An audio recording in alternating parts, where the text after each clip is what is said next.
retrouve aujourd'hui pour un book haul. Si vous avez vu le vlog de la semaine dernière, vous savez que j'ai craqué lors de la braderie Emmaüs et je vous avais promis que je vous montrerai. Depuis, il y a eu d'autres petites arrivées. J'ai reçu un colis Vinted que j'avais commandé évidemment et puis un livre en service presse. On voit ça tout de suite. Bonjour, moi c'est Nathalie, j'espère que vous allez bien. Ah oui, un petit conseil, mettez sur pause, allez vous faire un thé ou un café, et puis revenez pour regarder ce book haul. Premier craquage donc, il s'agit de Glacé de Bernard Minier. Alors, je ne sais pas si vous en avez entendu parler, je pense que oui, si vous lisez un minimum, tout le monde ne parle que de Bernard Minier et sa dernière sortie, donc H. Personnellement, depuis que j'en entends parler, j'ai très envie de le découvrir et de le lire. Il me semble qu'il fait partie des auteurs les plus lus actuellement. Donc, en général, c'est quand même qu'il y a quelque chose derrière. Et donc, même s'il écrit des one-shots parfois, il y a toute une série qui se suit avec le commandant Servaz. Sachant que H, donc, qui vient de sortir en mars, je crois, est le 9e tome avec ce fameux commandant Servaz. Donc moi j'ai commencé par acheter le premier puisque j'ai eu la chance de le trouver donc à cette fameuse braderie Emmaüs et ben, je vous dirai ça, c'est un thriller a priori et ben, j'ai hâte, voilà. Du coup, si vous connaissez, que vous avez lu, n'hésitez pas à me le dire en commentaire.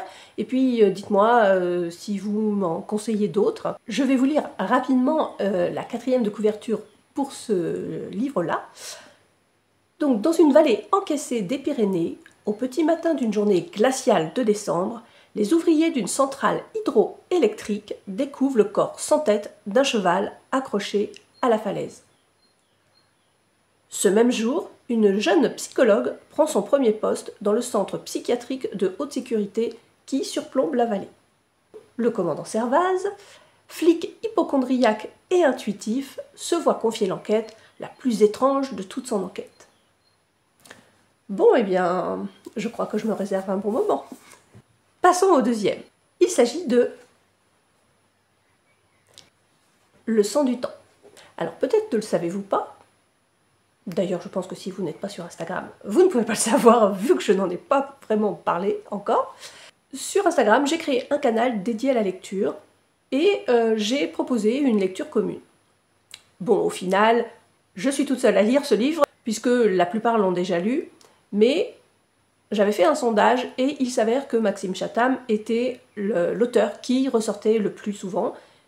Et donc, je me suis dit, ben, c'est l'occasion ou jamais de le découvrir.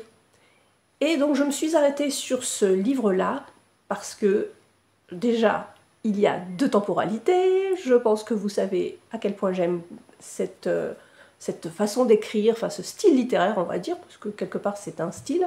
D'ailleurs je ferai peut-être une vidéo pour vous expliquer comment m'est venu ce goût particulier pour ces différentes temporalités. Mais bref, nous verrons ça plus tard.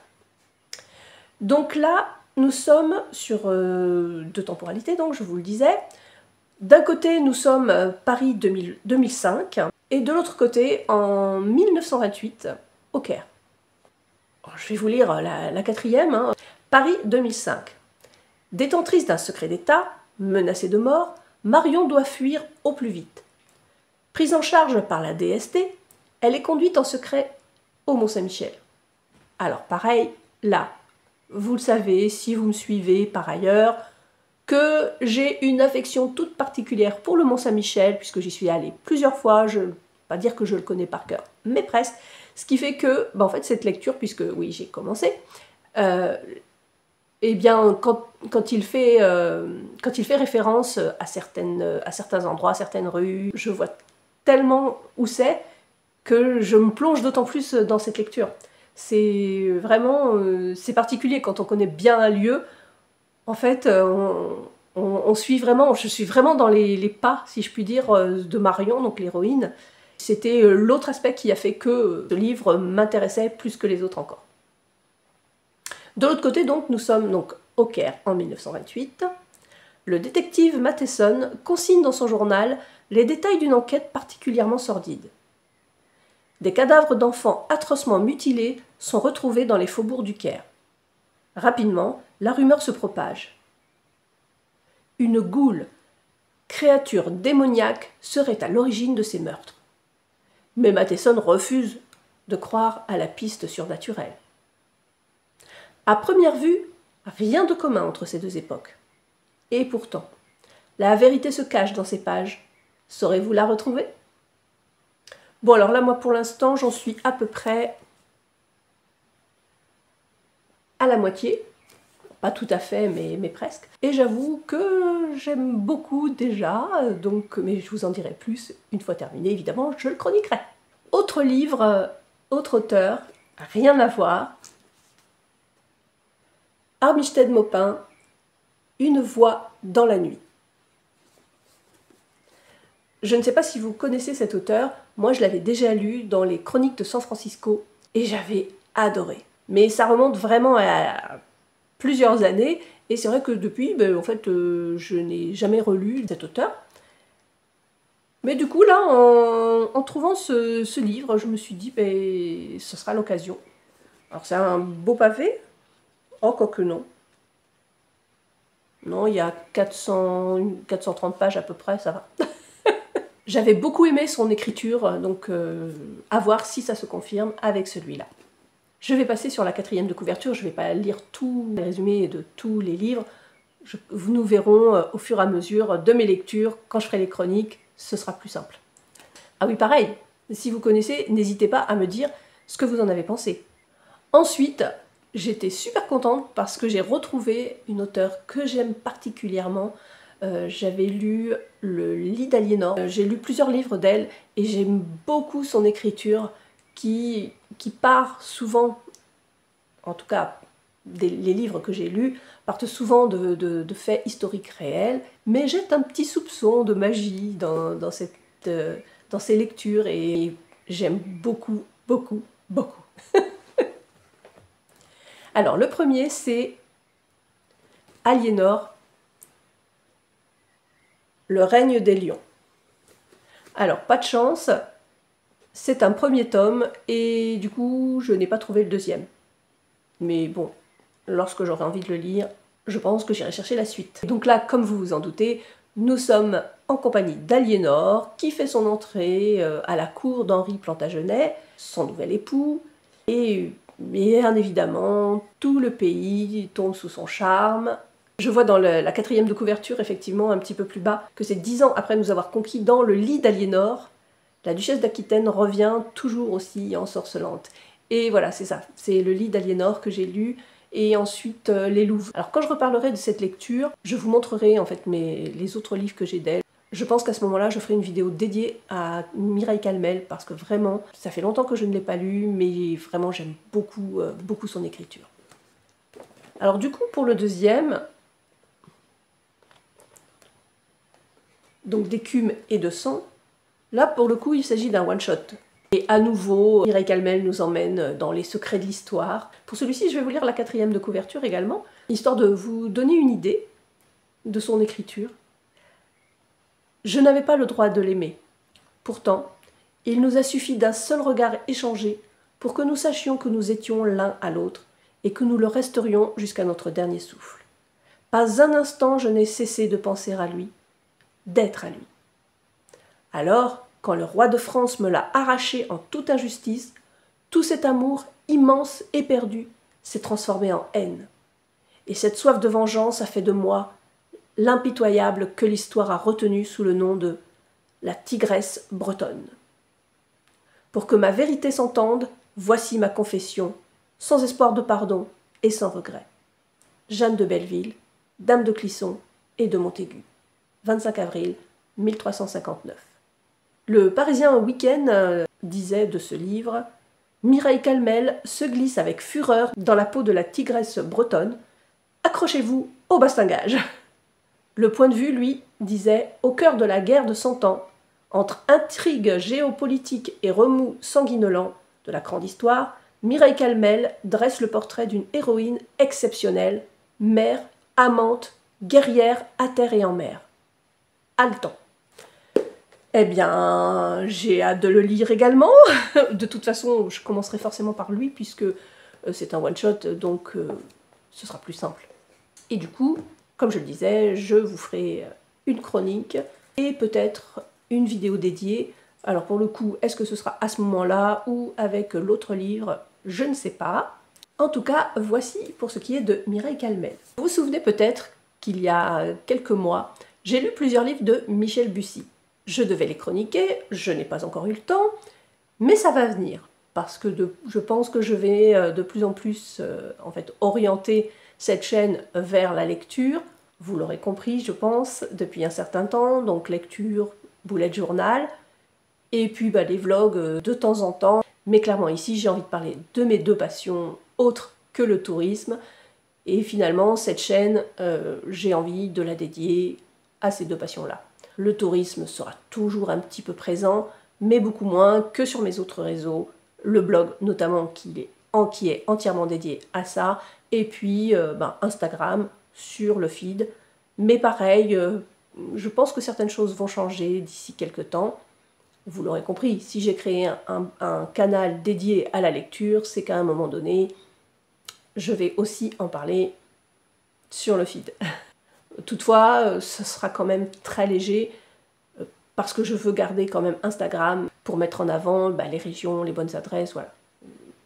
Vraiment, en fait, je tiens à faire la part des choses. Bref, revenons à nos moutons. Donc, je disais, Michel Bussy, que j'ai lu dernièrement, donc j'ai lu 3 livres, je crois, en quelques semaines. J'avais beaucoup aimé, et partout, je lisais que vraiment son meilleur était le premier, donc Un avion sans ailes. Et devinez quoi? Je l'ai trouvé. Et il est comme neuf. Donc j'ai hâte. Alors je ne sais pas si vous connaissez l'histoire, je vais vous lire la 4e de couverture. Nous sommes là un 23 décembre 1980, à un crash d'avion dans le Jura. Une petite libellule de 3 mois tombe du ciel, orpheline. 2 familles que tout oppose se la disputent. La justice tranche. Elle sera Émilie Vitral. Aujourd'hui, elle a 18 ans. La vie devant elle met des questions plein la tête. Qui est-elle vraiment? 18 ans que crédule grand-duc, détective privé, se pose la même question. Alors qu'il s'apprête à abandonner, la vérité surgit devant ses yeux, qu'il referme aussitôt, assassiné.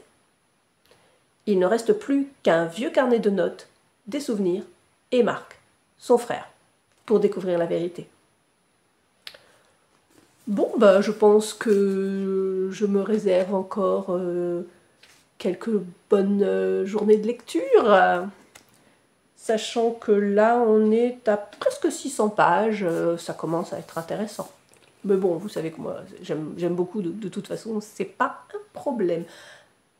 Alors dites-moi aussi si vous l'avez lu, parce que ça m'intéresse d'avoir votre avis, puisque moi, je n'ai eu que des retours en regardant sur Internet, en fait. Donc là, d'avoir des retours directs de vous, c'est encore plus intéressant, évidemment.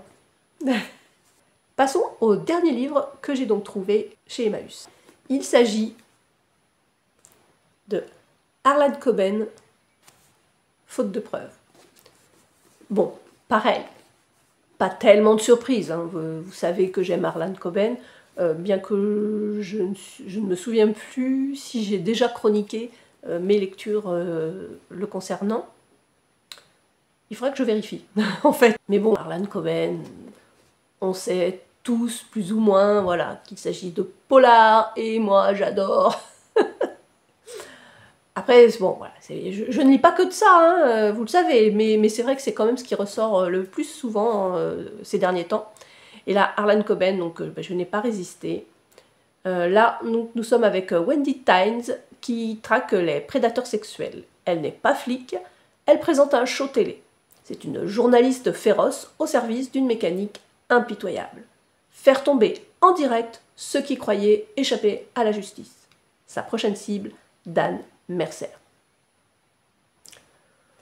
Je vois que sur le point, on met des répliques qui fusent, un rythme sans temps mort et une écriture fluide. Le lecteur piaffe d'impatience, c'est bien un Coben. Eh ben j'ai hâte. Voilà, donc ça c'était les 7 livres que j'ai donc trouvés à Emmaüs. Évidemment, il y en avait plein d'autres. J'ai essayé d'être raisonnable. Vous l'aurez compris. Mais voilà, donc par ailleurs, j'ai également fait un autre craquage. Mais là, c'était sur Vinted. Vous savez, si vous avez regardé mes autres chroniques, que j'ai eu un énorme coup de cœur pour Nicolas Beuglet. J'avais commencé à lire un premier roman, puis j'avais finalement craqué et acheté le deuxième, puisqu'il s'agissait d'une trilogie, et bien évidemment, j'avais acheté le troisième dans la foulée, et j'avais lu tout quasiment à la suite, parce que en fait j'avais adoré, j'adore vraiment le rythme, la façon dont il écrit. Mais justement, je m'étais dit, vu la palle que j'ai, peut-être que je vous emmènerai un jour dans cette palle, histoire, voilà, peut-être ou de vous faire peur, ou peut-être que finalement, par rapport à la vôtre, elle est ridicule, mais bon, quand même, elle est assez intéressante, je pense. Et puis surtout, à mon grand désespoir, c'est qu'il y a tellement de sorties qu'il y en a toujours, on a toujours envie d'en rajouter, quoi. Mais j'essaye d'être raisonnable. Si, malgré tout, je vous assure. Enfin bon, vous l'avez compris, j'ai recraqué. Je m'étais promis de ne pas acheter tout de suite la deuxième trilogie, où on retrouve Sarah Geringen. Alors, si j'ai bonne mémoire, sur cette nouvelle trilogie, on est avec une autre inspectrice, mais sur le troisième tome de cette trilogie, on retrouve les deux inspectrices. Et donc forcément, c'était le petit clin d'œil qui a fait que je me suis dit, non mais il faut que je les lise absolument, voilà. Et donc je les ai trouvés sur Vinted et je les ai achetés, évidemment. Je vous montre ça tout de suite. Donc, dans l'ordre, le dernier message, le passager sans visage et l'archipel des oubliés.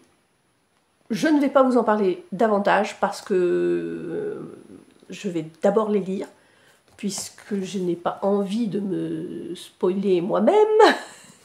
Bon, je l'ai fait un petit peu, de toute façon, puisque, voilà. Je sais que, donc, dans le troisième tome, on retrouve Sarah Geringen. Mais, voilà, j'ai tellement hâte. Mais, en fait, j'ai tellement hâte de lire tellement de livres que il faut le faire dans l'ordre. Et pour l'instant, je vais déjà terminer celle que je suis en train de lire, donc celui de Maxime Chatham. Et donc, j'ai également un autre Maxime Chatham, vous allez voir ça tout de suite. Il s'agit de La promesse des ténèbres. En fait, ce livre était sorti donc, dans le sondage que j'avais organisé sur mon canal Instagram. Donc, entre parenthèses, il s'agit de lecture, tea time et papotage. Je vais voir si je peux mettre le lien en dessous cette vidéo. Et n'hésitez pas à nous rejoindre, ça me fera très plaisir. Et en fait, c'est ce livre que nous devions lire à plusieurs. Mais finalement, donc, la majorité l'avait lu. Et je me suis dit, bon, quand je vois le résumé, ça me semble quand même très glauque. Même si, a priori, on m'a dit que c'était probablement l'un des meilleurs. Et en regardant sur Babelio, parce que du coup je regarde très souvent sur Babelio maintenant les notes des livres que je lis, et vraiment c'est très intéressant, parce que finalement je me rends compte que ceux que j'aime ont souvent effectivement de très bonnes notes. Donc les deux, il se trouve que les deux donc, qui avaient des bonnes notes, c'était lui et celui que je lis actuellement. Voilà. Donc lui pour le coup je le lirai probablement plus tard, mais bien plus tard. Et voilà, maintenant, c'est donc un service presse que j'ai eu. Alors, je sais quel livre il y a dedans, puisque j'en ai discuté avec, c'était donc avec Presse Pocket, que je remercie du fond du cœur. Parce que, vous le savez, si vous me connaissez depuis un petit moment, je suis totalement addict de Lorraine Fouché. Je crois que j'ai lu à peu près tous ses livres. Et donc là, sortez en poche, l'écriture est une île. Et j'avais tellement envie de le recevoir. Et donc, merci, merci beaucoup. Presse Pocket. Alors là clairement, en général, les Lorraine Fouché, je les lis en 2 jours. Ouais, c'est... on commence et en fait, on ne peut pas lâcher la page. En plus, c'est un livre, là, celui-là, il a 270 pages à peu près. Voilà, ça va, c'est... ouais, ça se lit relativement vite. Et bien voilà, c'était donc le book haul du mois. Non, non, promis, hein, je vais pas en faire tous les mois. Ça voudrait dire qu'il y a quand même encore eu d'autres craquages. Et là, non, voilà. Alors, c'est toujours pareil, hein. Clairement, bon, vous savez, j'achète très peu de livres neufs. Donc là, concrètement, j'en ai eu pour donc 7 € à Emmaüs. Et pour Vinted, les 3, j'en ai eu pour une dizaine d'euros. Non, pour le coup, celui qui m'a coûté le plus cher, c'est le Chatham, puisque je me souviens plus, mais je crois que c'était à peu près 5 €. Alors, le livre en lui-même était à 1 €, mais avec les frais de port, peut-être 4 €, je ne me souviens plus exactement. Donc, vous voyez, ça reste très raisonnable, sachant que, donc, après celui de Lorraine Fouché, donc je l'ai reçu gracieusement, donc voilà. Mais vous voyez, ça reste quand même très raisonnable si j'avais dû les acheter neufs. Après, je comprends hein, que certains d'entre vous préfèrent acheter des livres neufs. Pour ma part, aujourd'hui, je me dis que quand je vois les prix du neuf et à la vitesse où je les lis, après, tout est relatif, hein, il y en a sûrement qui lisent, il y en a forcément qui lisent encore plus et plus vite que moi, mais bon, je me dis, ça fait quand même un budget que je n'ai pas, donc si je veux me faire plaisir, eh bien, il n'y a pas 50 solutions, j'achète, voilà, en seconde main. Et pour la plupart, ils sont en super bon état. Je sélectionne, hein, évidemment.